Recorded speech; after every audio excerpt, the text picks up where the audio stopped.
बात करी कि सर त्रिकोणीय प्लॉट आपने तो कहा था अच्छा नहीं होता है, तो ये ट्रायंगुलर शेप प्लॉट में संसद कैसे बन रही है, इसके ऊपर थोड़ा सा कुछ बताएं। तो मैंने सोचा कि आज क्यों नहीं अपने वास्तु ग्रैंड मास्टर स्टूडेंट्स को ही एक्सप्लेन करता हूँ ये चीज, और फिर उनके साथ शेयर कर दूंगा इस बात को। हाँ? तो किसी भी बिल्डिंग के प्रयोजन को समझना बहुत जरूरी होता है कि बिल्डिंग बन रही है तो उसके पीछे उसका क्या प्रयोजन है।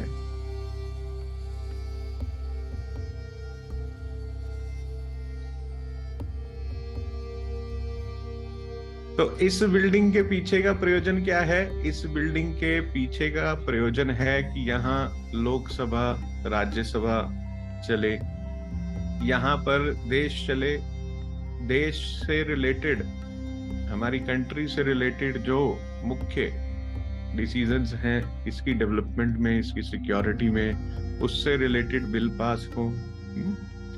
और यहाँ पर बहुत सारे वीवीआईपी लोग बैठेंगे इस बिल्डिंग में, और जब वीवीआईपी लोग बिल्डिंग में बैठते हैं तो वो वास्तु पुरुष मंडल में देवता होते हैं।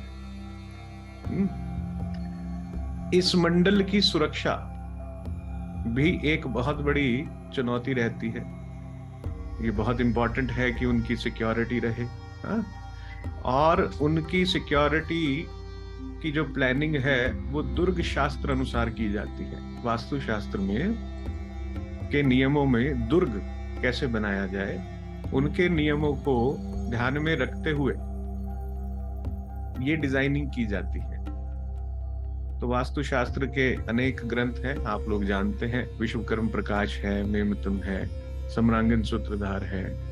इन सभी ग्रंथों में दुर्ग कैसे बनाया जाए इसके ऊपर उल्लेख है, और उन प्रिंसिपल्स को ध्यान में रखते हुए ही ये चयन किया गया कि इसकी शेप डायमंड आकार शेप होनी चाहिए, है ना। तो दुर्ग के लिए कहा जाता है कि त्रिकोणीय प्लॉट, त्रिकोणीय शेप दुर्ग के लिए बेस्ट होती है, दी बेस्ट होती है। पर क्योंकि इसको 100% हम ट्रायंगुलर शेप नहीं कह सकते हैं, नहीं इसको देना चाहते थे, तो इसके जो कोण हैं उनको काटा गया। मैं आपको ज्योमेट्रिकली इस चीज को समझाता हूं। और दुर्ग की रक्षा सेनापति करते हैं, ये भी ध्यान रखना। देवताओं के सेनापति हैं भगवान कार्तिकेय, ये भी ध्यान रखना। और ये भी ध्यान रखना कि भगवान कार्तिकेय का वाहन है मोर।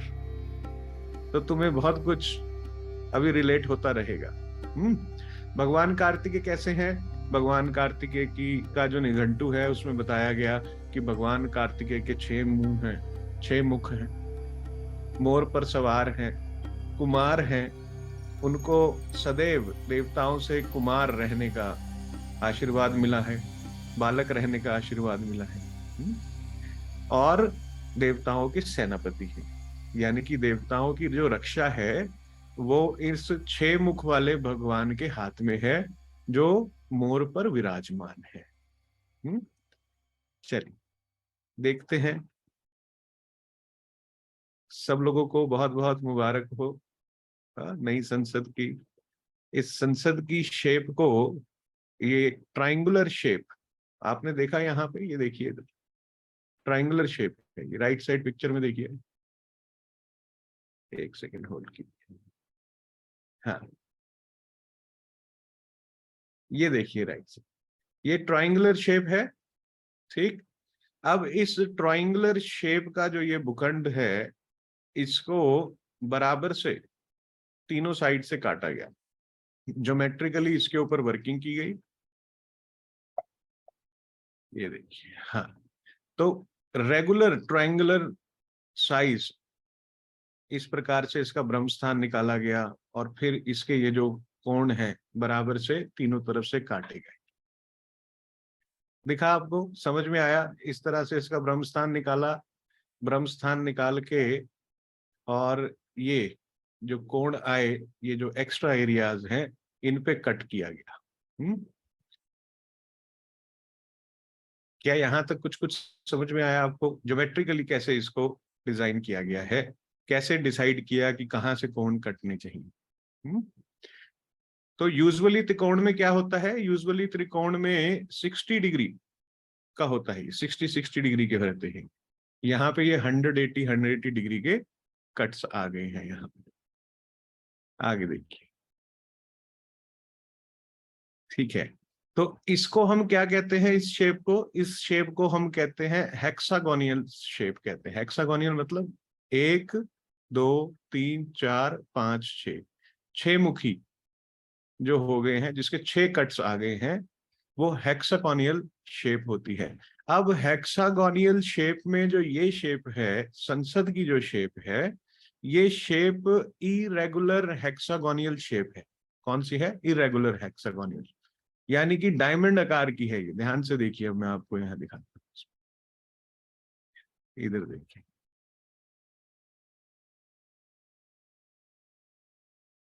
ये देखिए,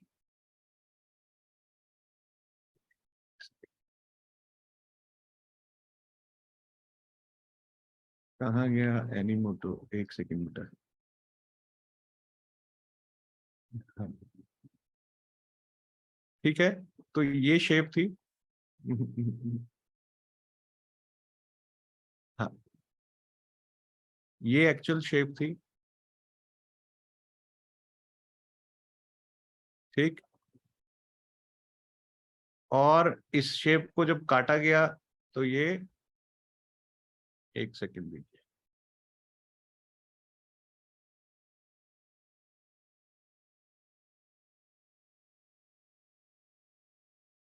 ये शेप, ओके।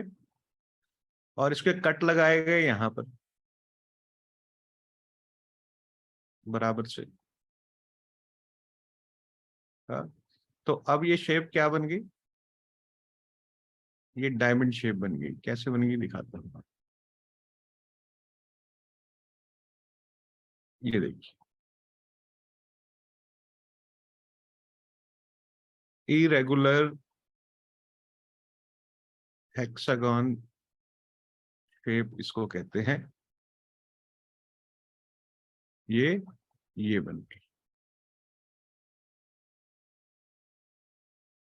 समझ में आया आपको? दिखा, ये डायमंड शेप बन गया। इसको इरेगुलर डायमंड शेप हेक्सागोनल कहा जाता है। क्लियर और डिजाइन। तो इस प्रकार से इसकी शेप ट्राइंगुलर नहीं है ये, है ना, पर ट्राइंगुलर हेक्सागोनल इरेगुलर शेप है, डायमंड की शेप है इसके अंदर। दुर्ग शास्त्र ये कहता है कि त्रिकोणीय छावनी या राजा का दुर्ग, जब आप त्रिकोण बनाते हैं तो उसमें एक मुख्य द्वार होना चाहिए केवल, लेकिन इसमें 6 मुख्य द्वार है, क्योंकि ये 100% ट्रायंगुलर शेप नहीं है। ठीक, चलिए अब आगे आपको दिखाया जाता है। इस एरिया को अच्छे से देखें आप। ये नॉर्थ पार्ट है, ये साउथ पार्ट है, ये ईस्ट पार्ट है, और ये वेस्टर्न पार्ट है, ये वाला। नॉर्थ पार्ट से एक मुख्य द्वार ये आ रहा है, दिख रहा है आपको सबको। ईस्ट से एक मुख्य द्वार ये है, 2 हो गए। सदर्न से ये आ गया है, तीसरा। और सेंटर में देखें ये, तो टोटल कितने द्वार हुए? कितने द्वार हुए? 6 द्वार हो गए इसके। एंट्री के इसके 6 द्वार है। और जो ये 6 है, 6 को देखें, 6 नंबर किसका है? 6 नंबर शुक्र का है। तो ये कैसा दिखने में लगता है? वीनस जैसा दिखने में लगता है, सुंदर लगता है। और भगवान कार्तिकेय के कितने मुख हैं? 6 मुख हैं। हाँ, सेनापति कहा गया। तो ये 6 द्वारों का जो चयन किया गया है, ये सोचकर किया गया है कि इस दुर्ग की सिक्योरिटी बनी रहे। क्यों? प्लैनेट्स में भी जब हम प्लैनेट्स का बलाबल देखते हैं तो हम षटबल देखते हैं। क्या देखते हैं? षटबल देखा जाता है। वो भी 6 है। 6 प्रकार के बल बताए गए हैं प्लैनेट्स के। और चाणक्य नीति में भी कहा गया है कि एक राजा को अपने राज्य की प्रोटेक्शन षट बलों से करनी चाहिए, 6 प्रकार के बलों से करनी चाहिए। तो ये, और आपको एक चीज बताता हूं कि जब इस संसद का भूमि पूजन हुआ था, 10 दिसंबर 2020 को हुआ था, तो यहाँ पर भूमि पूजन के समय भी 6 ब्राह्मण पुजारियों को बुलाया गया था। तो 6 का बहुत बड़ा महत्व है। शुक्र, अभी मोदी जी की कुंडली में देखोगे तुम, हाँ, तुम्हें पता चलेगा क्या क्या डिजाइनिंग हुई है उनकी कुंडली को देखते हुए। चलिए आगे आगे चले। अब देखें आप, बहुत ही इंटरेस्टिंग चीज है जो आप सबको बिल्कुल अच्छे से देख लेनी चाहिए। अगर हम इसको 2 पार्ट में डिवाइड कर देते हैं, एक ईस्टर्न और वेस्टर्न पार्ट में, इसको अगर हम डिवाइड कर देते हैं,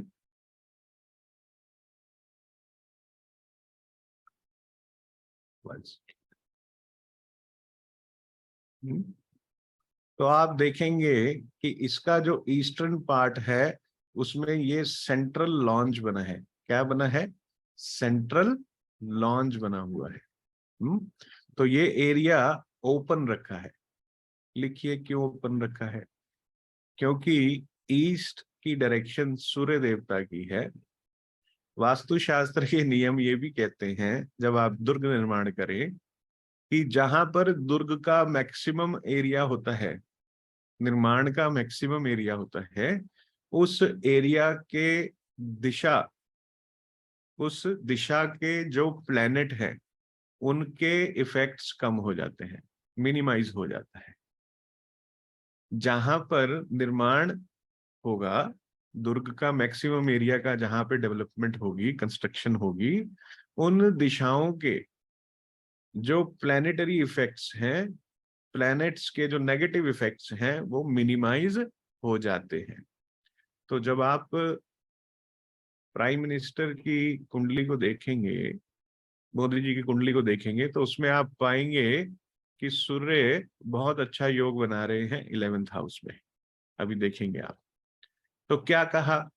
और वास्तु की दृष्टिकोण से भी ईस्ट को अपन को हल्का रखना चाहिए, ओपन रखना चाहिए, हाँ, ताकि हवादार रहे। तो इसको क्या बनाया? इसको सेंट्रल लॉन्ज बना दिया। सेंट्रल लॉन्ज क्या है? सेंट्रल लॉन्ज वो एरिया है जहां पे राज्यसभा और लोकसभा के मेंबर्स बैठेंगे, लॉन्च के अंदर बैठ के चाय पानी पी के अपनी डिस्कशन करेंगे, हाँ, और सूर्य देवता की असीम कृपा प्राप्त की जाएगी इस पूरे स्ट्रक्चर में। अगर सूर्य एडमिनिस्ट्रेशन है, सूर्य सम्मान है, सूर्य मान है, सूर्य प्राइम मिनिस्टर है, तो सैटर्न जो है आने वाली नेगेटिव ऊर्जा है भवन में। भवन के अनुसार हम लोग कर रहे हैं, हाँ? सूर्य पॉजिटिव है तो सैटर्न नेगेटिव है। जब सूर्य उदय होता है ईस्ट में, तो क्या कहा जाता है कि किरणों को जल चढ़ाना चाहिए, सूर्य देव को जल चढ़ाना चाहिए, और उनकी किरणें तुम्हारे ऊपर आए, ये बहुत अच्छा होता है। और इसके विपरीत क्या कहा जाता है? जब सूर्य अस्त हो रहा होता है तो उसको नहीं देखना चाहिए। लेकिन आजकल तो लोग सनसेट पॉइंट पर जा जाके फोटो खींचते हैं, देखते हैं, है ना? वो एक आधा दिन देख लिया, इट्स ओके, बट रेगुलर उसको व्यू नहीं करना चाहिए। तो सूर्यास्त कहाँ हो रहा है? वेस्ट में हो रहा है। अब निर्माण में देखिए, यहाँ नजर डालिए, यहाँ देखिए, वेस्टर्न पार्ट पर, इस पार्ट पर अधिकतम निर्माण कार्य इस पर है, हाफ ऑफ द एरिया पे है वेस्टर्न पार्ट पर। क्या दिखा आप लोगों को? यहाँ पर दिखा आपको? सबको दिखा? लोकसभा में जो बिल पास होता है, वो बिल कहाँ जाता है? वो बिल जाता है राज्यसभा में अप्रूवल के लिए। फाइनल कहाँ होता है वो बिल? राज्यसभा में। मेंबर ऑफ पार्लियामेंट्स राज्यसभा के उसको पास करते हैं। लोकसभा के जो मेंबर होते हैं, लोकसभा क्या है? जिसमें जनरल पब्लिक भी आकर देख सकती है सदन की कार्रवाई, है ना, कि क्या वर्किंग हो रही है, तो लोग बैठ के देख सकते हैं आराम से। और लोकसभा में जो मेंबर्स हैं वो हर 5 साल बाद चेंज हो जाते हैं लोकसभा। और राज्यसभा के स्थायी रहते हैं। हाँ? तो लोकसभा क्या है? लोकसभा आना और जाना है, आना और जाना है। और लोकसभा में क्या है? मेजर बहस जो होती है, जो मेजर आर्गुमेंट्स होती है, या आपके पॉइंट्स रखे जाते हैं, जो सांसद आपको रिप्रेजेंट करते हैं वो अपने पॉइंट्स रखते हैं, आपका रिप्रेजेंटेशन करते हैं, वो लोकसभा में सबसे ज्यादा एक्टिविटी होती है। या तो जब कोई व्यक्ति अपनी बात को रखेगा, तो वो बात कौन सी दिशा में रखेगा तो उचित होगी? बात के देवता की दिशा में। बात के देवता कौन है? उत्तर दिशा में बैठे हुए बुध देव वार्तालाप के, कम्युनिकेशन के देवता होते हैं, है ना। और वायव्य क्या है? आना और जाना, आना और जाना, आना और जाना, ये वायव्य है। थॉट्स का आना और जाना, चंद्रमा रूल करते हैं वायव्य कोण को। हाँ, तुम अपने मन की बात को रखना। लोकसभा में, लोकसभा में प्राइम मिनिस्टर भी होते हैं। हाँ, तो अपने मन की बात को अच्छे से रख सके, इसलिए लोकसभा कहाँ है? देखिए आप, नॉर्दर्न पार्ट में लोकसभा है, ये रही। Okay. ये ये दिखा आपको लोकसभा? ये लोकसभा है। अर्ध चंद्राकार, अर्ध चंद्राकार इसकी सीटिंग फैसिलिटेशन है। अर्ध चंद्राकार क्या होता है? कहा जाता है कि पब्लिक मीटिंग्स के लिए, पब्लिक जहां पे गैदरिंग होती है, स्टेडियम्स हो गए, उनको अर्ध चंद्राकार बनाना चाहिए। उससे उस मीटिंग के अंदर जो लोग आते हैं वो जुड़े भी रहते हैं और इंजॉय करते हैं वहां पर अपने कार्य को या उस एक्टिविटी को। आप देखेंगे पुराने जमाने में जो स्टेडियम्स होते थे, उसमें सामने एक मंच होता था, है ना। ओपन थिएटर्स देख लीजिए, सामने स्टेज है, अर्धचंद्राकार है वो सब। हाँ? तो ये अर्धचंद्राकार सिटिंग पैटर्न्स बनाए गए हैं, ये भी वास्तु के दृष्टिकोण से ही बने हुए हैं। और अर्धचंद्राकार सिटिंग पैटर्न्स में भी डायमंड शेप सिटिंग्स हैं, त्रिकोणीय सिटिंग्स हैं ये सारी।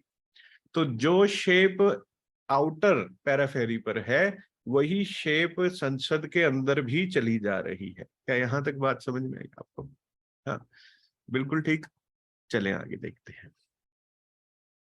हाँ, अब सबसे ज्यादा स्टेबल जो एरिया होता है वास्तु के दृष्टिकोण से, वो स्टेबल होता है साउथ वेस्ट साउथ।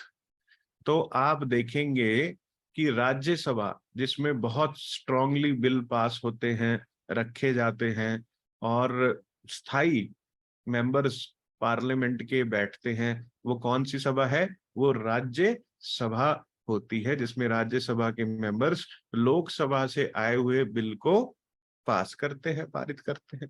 हाँ? तो कहाँ है वो? देखा, साउथ वेस्ट की तरफ है, साउथ की तरफ और साउथ वेस्ट की तरफ है। यानी कि जो बिल नॉर्थ से पास होकर आ रहा है, वो कहाँ आ रहा है? साउथ की तरफ आ रहा है। नॉर्थ वेस्ट, नॉर्थ से आ रहा बिल साउथ वेस्ट साउथ की तरफ आ रहा है। यहाँ पर 16 दिशाओं को नहीं देखा गया है। यहाँ क्या देखा गया है?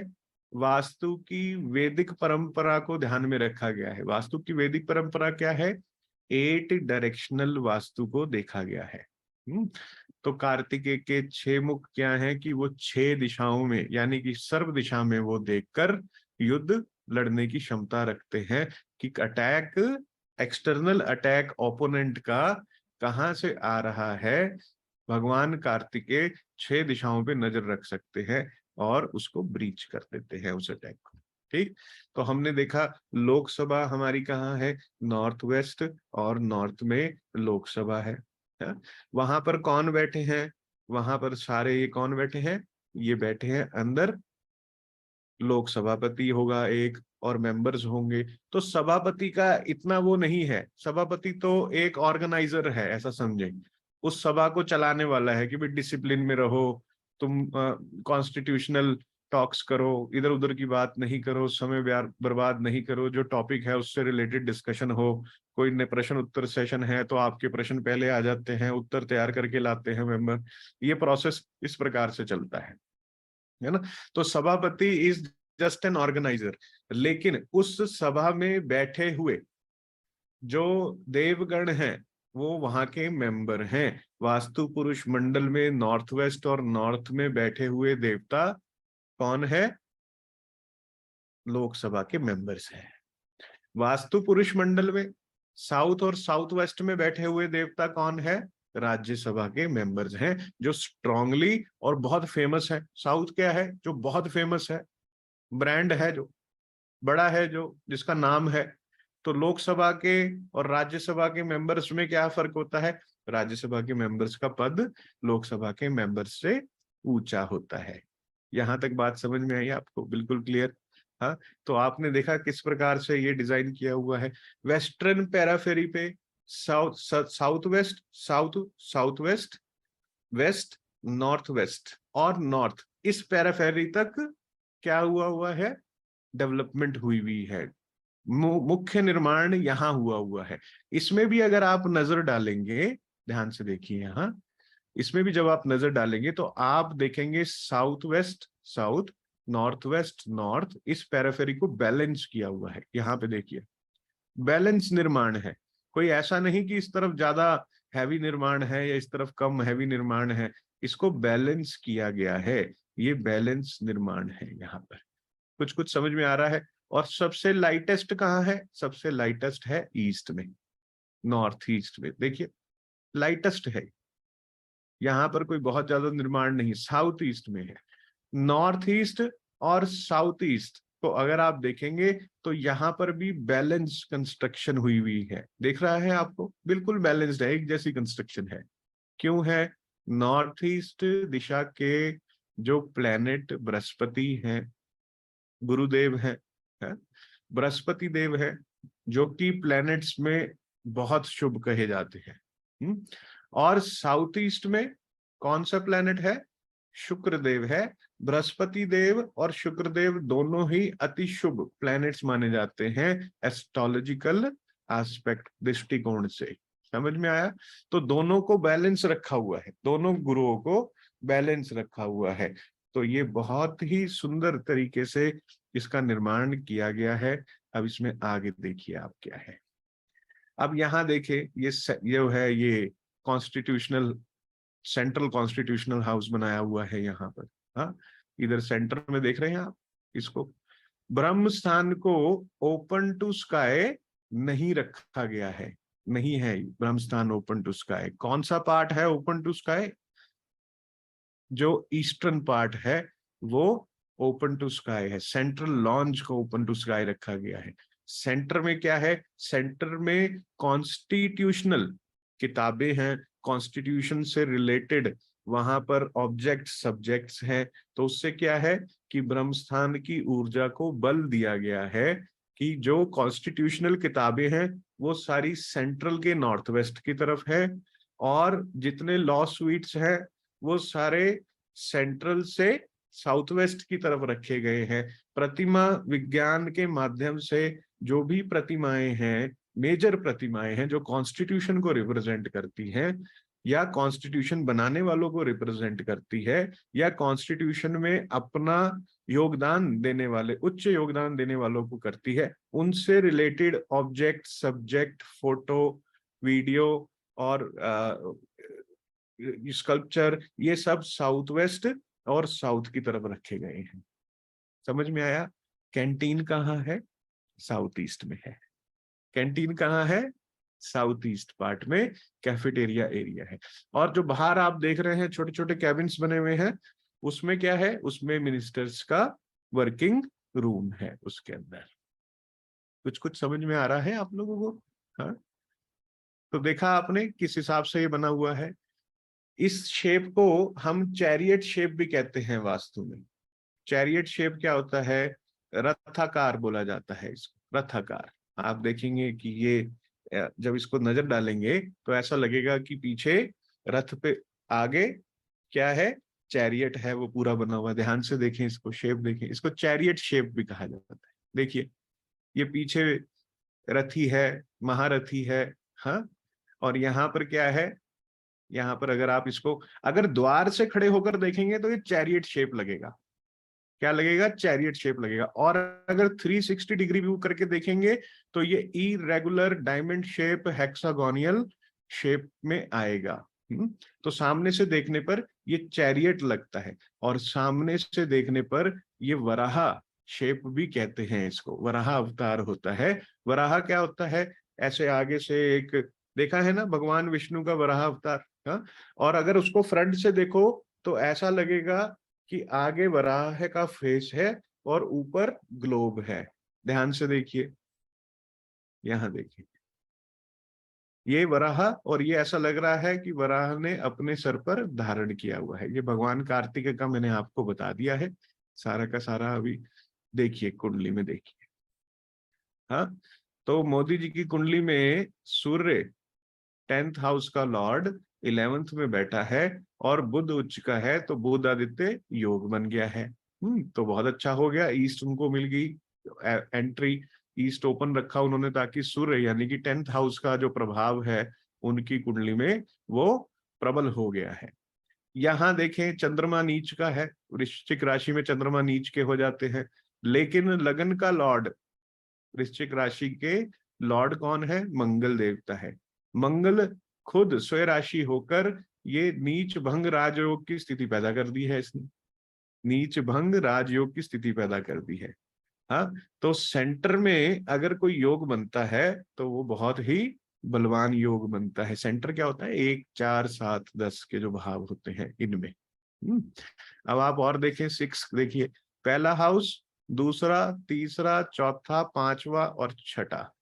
छठे घर का मालिक कहाँ बैठा है? लग्नेश होकर बैठा है। छठे घर का मालिक लग्नेश होकर बैठा है ना।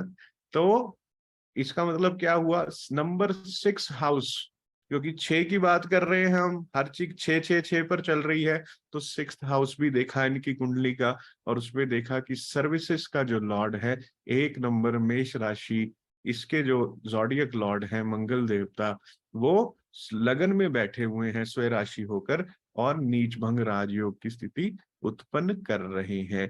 ठीक, अब इनको डिस्टर्ब कौन कर सकता था? महादशा अंतरदशा देखिए किसकी आ रही है। मंगल में क्या लग जाएगा? शनि लग जाएगा। मंगल में शनि लग जाएगा, है ना। तो शनि कहाँ बैठा है? शनि किसके स्थान पर बैठा है? सूर्य देवता की राशि में शनि बैठे हैं। सूर्य देवता की राशि में जब शनि बैठेंगे तो उस घर को डिस्टर्ब करेंगे। क्या करेंगे? डिस्टर्ब करेंगे। और दशम भाव में सूर्य, 11th house, 10th house, 9th house में सूर्य बहुत अच्छे रिजल्ट देते हैं। तो सैटर्न के इफेक्ट्स को मिनिमाइज करने के लिए, मैलेफिक इफेक्ट्स को मिनिमाइज करने के लिए वेस्टर्न पेरिफेरी पे डेवलपमेंट करी गई, ताकि ग्रह का जो दुष्प्रभाव है वो कम से कम हो। 2024 में क्या है, हाँ, समझ गए। इसलिए ये सेंट्रल विस्ता प्रोजेक्ट 2023 में ही शुरू कर दिया, खत्म कर दिया गया, इसका इनॉग्रेशन कर दिया गया। कुछ कुछ समझ में आ रहा है, हाँ? और पुरानी बिल्डिंग कैसी थी दिखाता हूं तुमको। पुरानी बिल्डिंग और नई बिल्डिंग के बीच में भी तालमेल बिठाया गया है। पुरानी बिल्डिंग को इग्नोर नहीं किया है कंप्लीटली। ये वास्तु के दृष्टिकोण से ये ऐसा गणित बिठाया गया कि पुरानी बिल्डिंग जो है उसका भी इसमें योगदान हो। ये रहा वराह अवतार, दिख रहा है आपको? देखो कितना सुंदर चित्र आया है, हाँ? तो इस प्रकार से भगवान विष्णु की असीम कृपा है। शुभ भूमि के लक्षण क्या कहे गए? शुभ भूमि के लक्षण कहे गए कि सिंह आकार भूमि, सांड आकार भूमि, हाथी आकार भूमि और अश्व आकार भूमि, ये 4 प्रकार की जो भूमि है ये शुभ भूमि कही गई। और हमारे अशोक स्तंभ में ये चारों प्रकार के आकार आपको मिलेंगे। सिंह भी मिलेगा, सांड भी मिलेगा, हाथी भी और अश्व भी अशोका स्तंभ में आपको। ये देखिए, ये फोटोज दिख रही हैं आपको, हाँ? ये बॉटम में देखिए अश्व है, हाँ? तो ये सब आपको वहां पर दिखेंगे। वराह व्यू रचना की गई है। वराह व्यू रचना क्यों की जाती है? वराह व्यू रचना इसलिए की जाती है ताकि दुश्मन कहीं से कहीं तक हावी ना हो सके। बेस्ट रचनाओं में वराह व्यू रचना की जाती है। विश्वकर्म प्रकाश में इसका उल्लेख है, में मतलब में भी इसके बारे में बताया गया है। और युद्ध शास्त्र में भी बताया गया है, जैसे चक्रव्यूह की रचना होती है इसी प्रकार से वराह व्यू रचना की जाती है, ताकि इस दुर्ग पर किसी भी प्रकार का एक्सटर्नल या इंटरनल अटैक ना हो। किसका? नेगेटिव एनर्जीज का कोई भी अटैक ना हो, या नेगेटिव थॉट प्रोसेस का कोई भी अटैक ना हो। तो देखो आज इनॉग्रेशन हुई, सभी पॉजिटिव एनर्जीज वहां पर उपस्थित थी, जो देश के लिए पॉजिटिविटी की एक लहर है ना। मैं कोई, ना मैं इस तरफ हूं ना उस तरफ हूं, पर मेरा एक थॉट प्रोसेस है, ये अभी आया है, हाँ? कि क्योंकि इसका उद्देश्य ही यही है कि देश को एक पॉजिटिव राह पर लेके जाया जाए, टेक्नोलॉजी के माध्यम से, अपग्रेडेशन के माध्यम से, है ना। और जैसे ही हुआ वैसे ही, हाँ, समझ गए ना तुम? ठीक, आगे चलिए। यहाँ देखें, पुरानी बिल्डिंग जो है वो भी त्रिकोणाकार थी, इसकी जो लैंड थी वो भी इस प्रकार से थी, लेकिन इसमें रचना क्या की गई? चक्रव्यूह रचना की गई यहाँ पर। ठीक है, ये भी ओके थी, इसमें कोई समस्या नहीं थी कि हम कहें कि इस बिल्डिंग में कोई समस्या थी, लेकिन just because of the sitting capacity का कुछ इशू था। 350 से वो बढ़ने वाले थे, वो 200 550 से राज्यसभा, इसके लोकसभा के मेंबर बढ़ने हैं 550 से आगे, और 250 है कि 350 है? 350 है मेरे ख्याल से। 350 से आगे मेंबर्स बनेंगे राज्यसभा के, तो सिटिंग कैपेसिटी जो है वो डिस्टर्ब ना हो, इजीली लोग काम कर सकें, इस वजह से ये निर्माण किया गया है। और इस पूरे क्षेत्रफल को अगर हम कर लेते हैं इन दोनों ट्रायंगल्स को मिला के, तो भी ये एक बहुत सुंदर वराह व्यू रचना बनती है यहाँ पर। और इसी तरह से इसकी डिजाइनिंग की गई है बड़े ही सुंदर तरीके से। इसी के साथ आप सबका बहुत बहुत धन्यवाद। हाँ, ऐसे ही सीखते रहें। अब हम चलते हैं आगे अपने फैक्ट्री वास्तु के कोर्स पर।